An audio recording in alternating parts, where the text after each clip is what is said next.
तो भाई लोग प्रशांत वर्मा की पीवीसीयू यानी कि प्रशांत वर्मा सिनेमैटिक यूनिवर्स की पहली मूवी हनुमान हमें 2024 में देखने को मिली थी। और आज हमें इस यूनिवर्स की सेकंड इंस्टॉलमेंट महाकाली का एक सॉर्ट ऑफ टीजर ट्रेलर देखने को मिला शुक्राचार्य वॉर क्राई के नाम से। और ये टीजर के टाइटल से ही हमें समझ में आ जाता है कि ये टीजर बेसिकली असुर गुरु शुक्राचार्य के हाइप अप को करने के लिए किया गया है, जिनका रोल अक्षय खन्ना प्ले कर रहे हैं। अब ये टीजर मेनली गुरु शुक्राचार्य के कैरेक्टर को ही स्टैब्लिश करती है, साथ ही मूवी के मेन विलन रक्त बीज को भी एक टीज करती है। और साथ ही हनुमान में जिस यूनिवर्स का बेस रखा गया था, ये टीजर उस वर्ल्ड को थोड़ा सा और एक्सपेंड करती हुई नजर आती है। साथ ही अपनी लीड महाकाली को लेकर भी एक हल्का सा ग्लिम्स देखने को मिलता है। अब ऐसा नहीं है कि ये टीजर एकदम ही आउट ऑफ द वर्ल्ड कुछ कर रहा है, लेकिन अपने साथ काफी कुछ लेकर आ रहा है। तो चलिए एक एक करके समझते हैं। टीजर की शुरुआत होती है एक लेडी से, जो एक मंदिर में एक छोटी सी बच्ची को माँ काली के सामने रखकर वहां से बाहर निकल जाती है और मंदिर को बाहर से बंद कर देती है। अब इसे देखकर समझ में आ जाता है कि वो जो छोटी बच्ची है वो महा ही है, जो हमारी मूवी की लीड है। एंड टीजर के एंड में हम देखते हैं कि माँ काली खुद आकर उस बच्ची को फीड करती हैं। तो हाँ, ये इस तरह से कनेक्टेड होगा कि जो बच्ची है वो बचपन से ही माँ से कनेक्टेड है।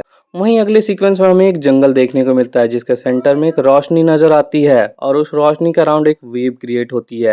वहीं अगले सीन में हम देखते हैं कि एक पेड़ के तने से गुरु शुक्राचार्य बाहर निकल रहे हैं और उन्हें देखकर लगता है कि शायद वो इतने समय से उस पेड़ के अंदर तपस्या कर रहे थे या फिर बंद रहे होंगे। साथ ही हमें उनका वॉइस ओवर सुनने को मिलता है। वो बताते हैं कि समुद्र मंथन के वक्त देवताओं के साथ साथ असुरों को भी बराबर मेहनत की गई थी, लेकिन जब अमृत मिला तो भगवान विष्णु ने अमृत सिर्फ देवताओं को दिया एंड असुरों को नहीं। और जहाँ एक तरफ देवताओं को स्वर्ग मिला, वहीं दूसरी तरफ पाताल लोक मिला असुरों को। अब यहाँ शुक्राचार्य का पर्सपेक्टिव समझना जरूरी है, क्योंकि शुक्राचार्य असुरों के गुरु है, तो ऑब्वियसली वो चाहेंगे कि असुरों को भी वही रिस्पेक्ट, वही पावर और वही पोजीशन मिले जो देवताओं को मिला था, लेकिन ऐसा हुआ नहीं। अब यहाँ पर गुरु शुक्राचार्य के बारे में एक इंपॉर्टेंट चीज समझना जरूरी है। कहा जाता है कि शुक्राचार्य के पास ऐसी शक्तियां थी जिसके थ्रू वो मरे हुए असुरों को दोबारा से जिंदा कर सकते थे, और टीजर में हमें एग्जैक्टली इसी पावर का एक झलक भी देखने को मिलता है। शुक्राचार्य अपनी शक्तियों का यूज करके रक्तबीज को दोबारा जिंदा करते हुए नजर आते हैं और यहीं से क्लियरली स्टैब्लिश हो जाता है कि मूवी का मेन विलन रक्तबीज होने वाला है। एंड ये चॉइस आपको समझ आ जाती है, क्योंकि माँ काली एंड रक्तबीज की कहानी ऑलरेडी अपने आप में ही काफी पावरफुल स्टोरी है।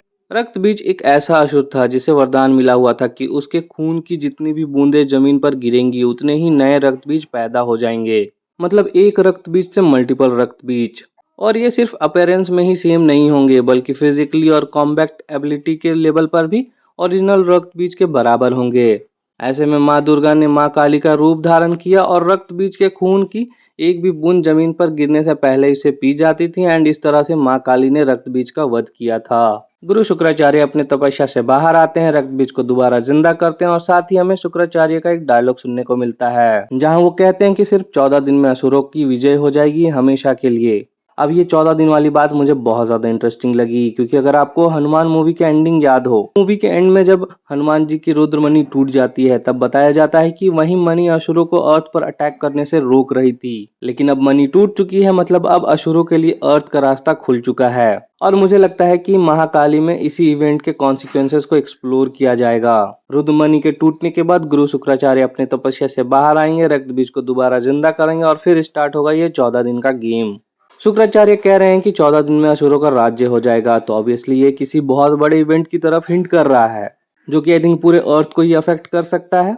देखना यह है कि ये शुक्राचार्य के 14 दिन एग्जैक्टली रिप्रेजेंट क्या कर रहे हैं और असुर अर्थ पर कैसे अपना किंगडम एस्टैब्लिश करेंगे और उन्हें रोकेगा कौन। वैसे तो महाकाली मूवी में हमें पता है कि महा ही उसे रोकेंगे।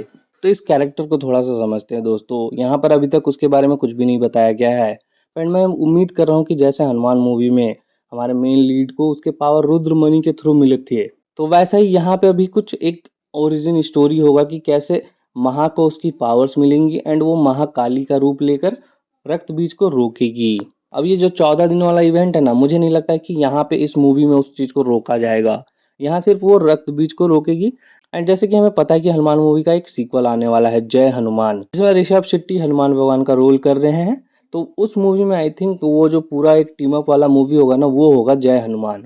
या फिर ये भी हो सकता है कि इसी मूवी में रक्त बीज को रोक दिया जाए, तो वो 14 दिन वाला इवेंट इसी मूवी में खत्म हो जाएगा। हालांकि जय हनुमान मुझे जहां तक समझ में आता है कि वो एक टीम अप मूवी है, इनका एवेंजर मूवी वही है। तो अगर मैं टीजर की ओवरऑल क्वालिटी की बात करूं तो स्टोरी और सेटअप के लेवल से मुझे पर्सनली टीजर काफी इंटरेस्टिंग लगा। जिस तरह से हनुमान में बजरंगबली से कनेक्टेड एक पावरफुल ओरिजिन स्टोरी को सुपर हीरो नैरेटिव के साथ ब्लेंड किया गया था, मैं वही चीज महाकाली में भी देखना चाहता हूँ। मूवी का फिलहाल विजुअल वो टॉप नॉच क्वालिटी का नहीं है, वो देखकर समझ में आ जाता है कि यहाँ पे अभी भी बजट की इशू है और मूवी में चाहिए और थोड़ा उसमें डिटेलिंग चाहिए। अगर आप हनुमान मूवी भी देखने जाओगे तो ओवरऑल पूरे मूवी में कुछ भी नहीं होता है, बट जो मूवी का लास्ट वाला सीक्वेंस होता है ना, वो इतना इम्पैक्टफुल है एंड विजुअली वो इतना अच्छा है, सुंदर है। आप बस उस सीक्वेंस को एडमायर करते हो एंड थिएटर से खुशी खुशी निकलते हो। तो उस मूवी का वो यूएसपी था कि उन्होंने लास्ट में अपना सारा बजट फूंक दिया था। बट नाउ ये टीजर देखकर मुझे लग रहा है ना कि इस मूवी में ना हमें शुरू से एंड तक थोड़ा विजुअल ट्रीटमेंट देखने को मिलते रहेगा।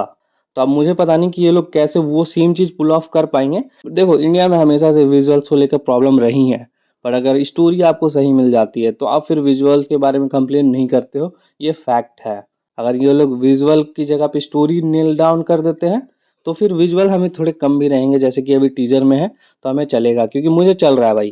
टीजर में जो था वो मुझे सही लग रहा है। मतलब मैं ऐसा नहीं कर रहा कि, मतलब ये नहीं कि बहुत बढ़िया है, पर हाँ ठीक है, मैं एडजस्ट कर लूंगा अगर स्टोरी मुझे अच्छा मिला तो। एंड जहाँ पे जरूरत होगी वहाँ आप बजट फूक दो,